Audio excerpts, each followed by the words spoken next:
So last week, Pastor Allen talked about tearing down the idols in our lives. And I wanted to take a minute to unpack that a little bit in case you might not know exactly what an idol is and what he's talking about tearing down idols in our lives.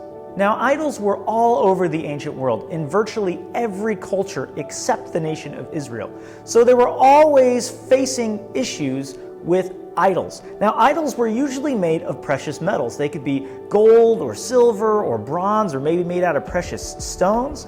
And some of them could be as small or even smaller than one like this, or as big as a building, many stories high, depending on what culture was building it and how important the idol or the god that it represented was. The Old Testament is full of stories of idols.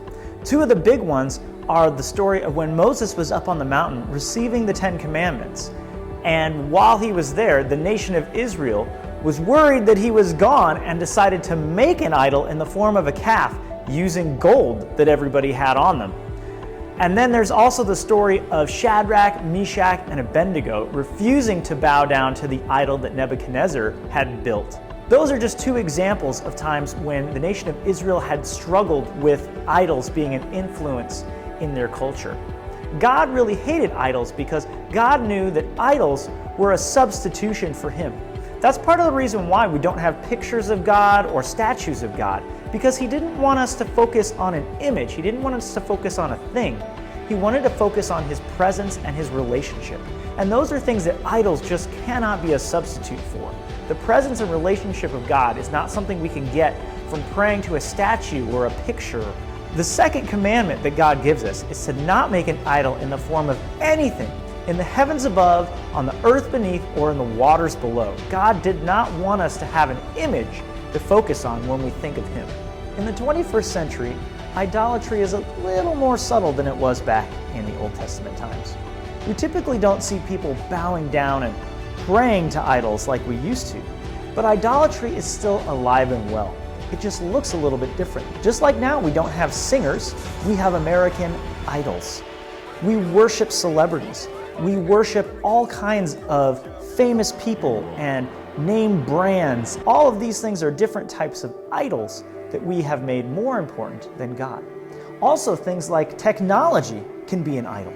How many of you would love a brand new iPhone? Lots of people will spend hours, maybe even a whole day in line to get a new iPhone, but I don't see any of them lining up to go to church. Money is often another thing that can quickly become an idol. If we're not careful, we can spend our entire lives chasing after money and the things that money can buy us, hoping that money will make us happier than a relationship with God.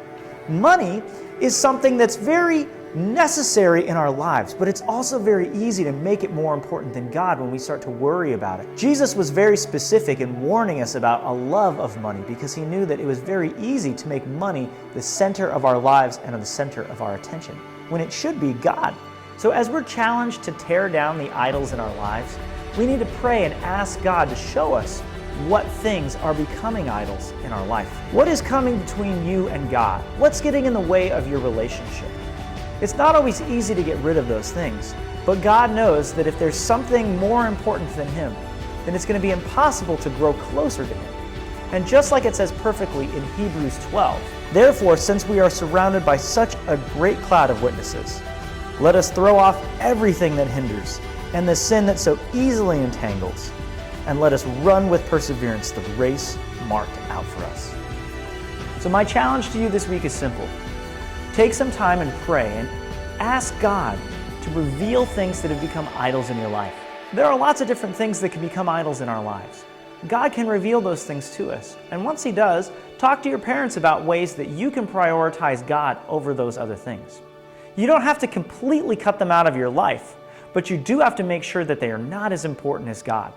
And if that's just too hard to handle, Jesus does say to cut those things out if they're going to come between you and God. And make sure that you ask for help from other people. Don't try and do it all by yourself.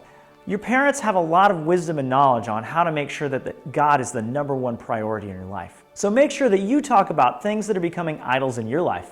And we'll see you again right here next week.